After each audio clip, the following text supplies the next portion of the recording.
Massa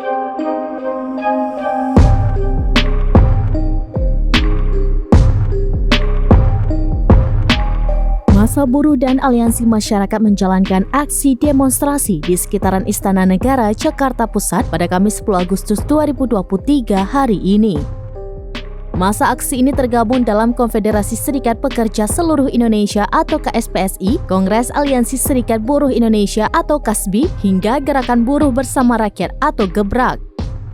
Adapun perihal dengan demo hari ini, Kabid Humas Polda Metro Jaya, Kombes Truno Yudo Wisnu Andiko menuturkan sebanyak 6.000 lebih personel gabungan dikerahkan guna melakukan pengamanan.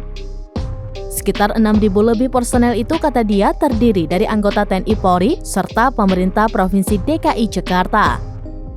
Ia mengimbau masyarakat untuk menghindari ruas Jalan Gatot Subroto, terutama di depan gedung DPR MPR serta area sekitar Patung Kuda Monas. Selain itu, ia juga mengimbau peserta aksi untuk tetap mematuhi tata tertib dan undang-undang yang berlaku.